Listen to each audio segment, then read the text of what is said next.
Ay grabe mga bayan, ito ay tapos na nila na ilagay yung mga ano doon, no, mga pilote na ano na nila mga bayan, na i-hammer na nila ang nailagay nila nung nakarang araw. Ayan, oh. Ayan. At naglalagay na naman ulit sila ng panibago.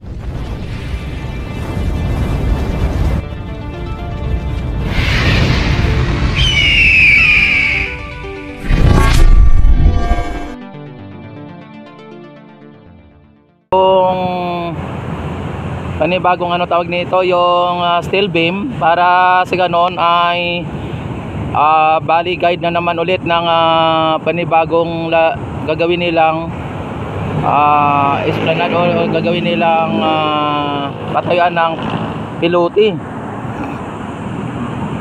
Ano, nag-ano naman sila ng mga bayan, nagtatayo na naman sila ng panibagong steel beam. Yan, para sa ganon ay magiging guide na naman ulit ng panibago nilang ilalagay ng mga pilote. Ang haba ng mga bayan at halos hindi na maabot ng ating kamera ang ano, ang ginagawa nila, no. Yan. At regarding naman mga bayan sa may ilog o sa may tubig natin, ayan ay talagang medyo nangingitim ano ang tubig, kasi nga ay mano yung bagyong Krising, no, ay nanatiling apektado pa rin tayo. At doon mga bayan, no, nagbagsak yung puno doon, no, sa may may bumagsak na puno doon sa may ilog na yan. Dati walang puno dyan na nakaganyan, nakabagsak, ano. Ngayon ay mayroon. Yan, at malamang yung puno dyan sa gilid ay nabuwal o na kung ano nang nangyari, no. Tapos ngayon mga bayan, ito yung crane natin dito ay umo-operate. Ayan, no, kung inyo nakikita ay gumagalaw, ano, dahil po tuloy-tuloy lang po ang kanilang trabaho dito o paggawa dito ng esplanade mga bayan. Para sa ganon ay talagang yung oras at araw nila ay hindi may masayang. Dahil alam nyo mga bayan, yung crane na yan at ng bars na yan ay binabayaran po nila yan araw-araw, ano, everyday mayroon yang rate ang ano na yan, ang crane at saka yung tawag dito, yung barge na kinakargahan, ano. Itong barge mga bayan ay rented po ito, no, nire-rentahan po nila, galing po ng Cebu. At ayan, nakita ninyo mga bayan, doon sa kabila ay wala nang wala nang pilote. Dito na po na ikarga na po dito sa may sa barge na ito, oh, yan, no. Halos mapupuno po yung barge na ito, oh. Yan, oh, ko sa inyo, i-zoom natin. Ayun, oh, halos mapuno po ng pilote ang barge na ito. Yan. Tinudo na po nila dito. Siguro mga bayan, kasi wala nang mga pilote doon sa kanilang istakan. Ay pag naubos ito siguro, baka dyan na sila magsimula, no, ng paggawa nito o paglagay nito ng mga steel top or lagyan nila ng buhusan nila ito, no. Yung si foreman, no.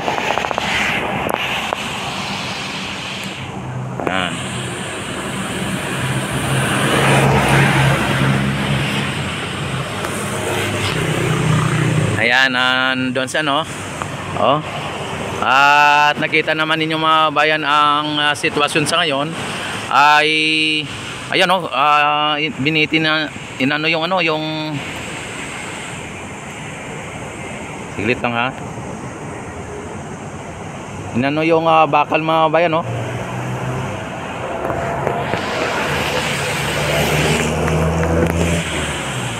Saglit lang. Ayan, inano yung bakal mga bayan. Yan, oh, yung bakal, oh. Ilalagay na naman nila ulit dito sa may linalagyan nila ng mga steel beam. Ayan, oh.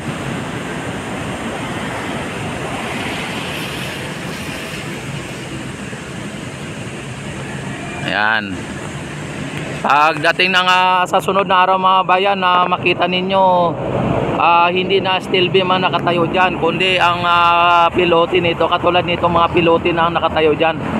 Ano?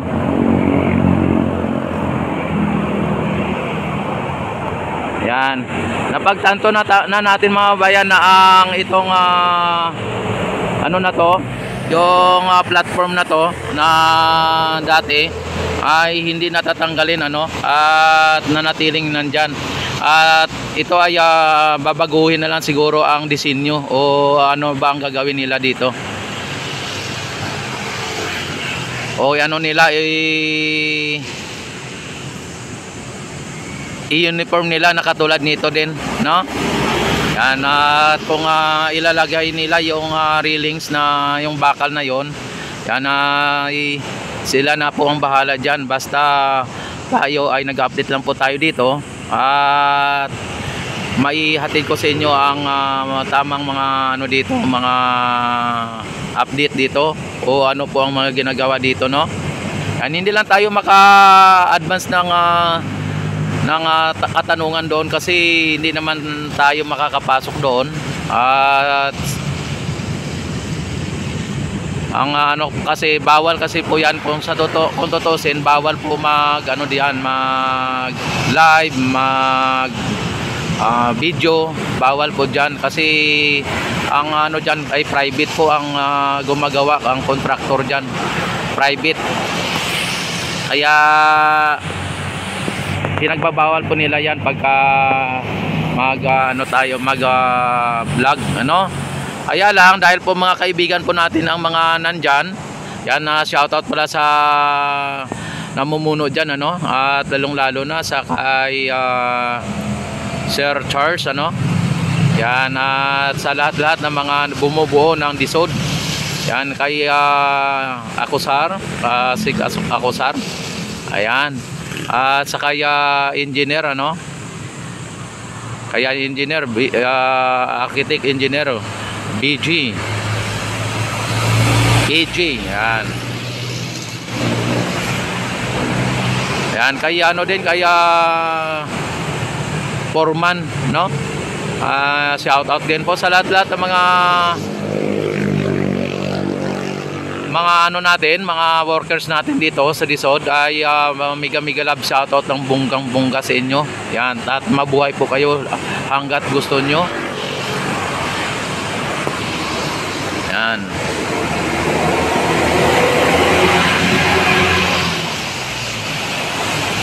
Ayan mga bayan, ano, at sa ngayon ay naglalagay pa lang po sila ng mga steel beam na siyang magiging tulay at magiging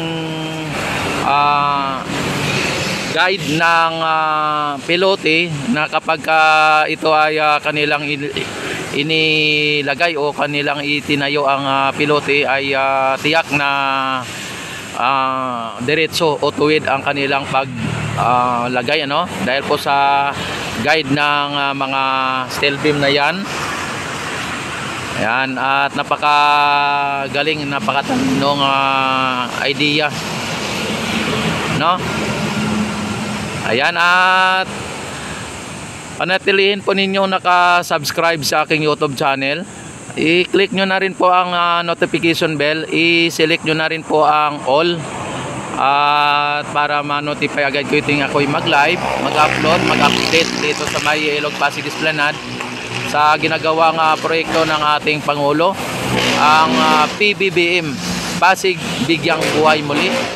Ayan, yan ang ibig sabihin ng PBBM, Pasig bigyang buhay muli. At ito ay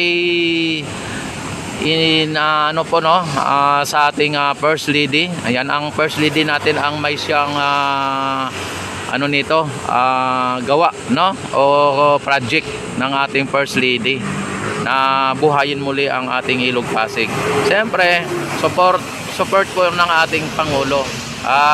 Talagang mabuhay po ang ating Pangulo, mabuhay po ang ating First Lady, mabuhay po ang mga Marcos, at naway sila na ay mag-extend sa susunod no. Wala na sanang eleksyon sa 2028 at i-extend muna ang ating Pangulo. Pero ayon sa ating Vaticanong manghuhula nung siya ay ni Nostradamus, ay last president na po ang ating Pangulo. Ayan, at magiging parliamentary na government sa susunod na 2028. Ayan, at mawala na rin ng Senado na walang kakwenta-kwenta, no? Ayan, maraming salamat at God bless po sa inyong lahat. Mabuhay po tayong lahat hanggat gusto natin. Mabuhay ang Pilipino sa mga sulok ng mundo. Mabuhay tayong lahat.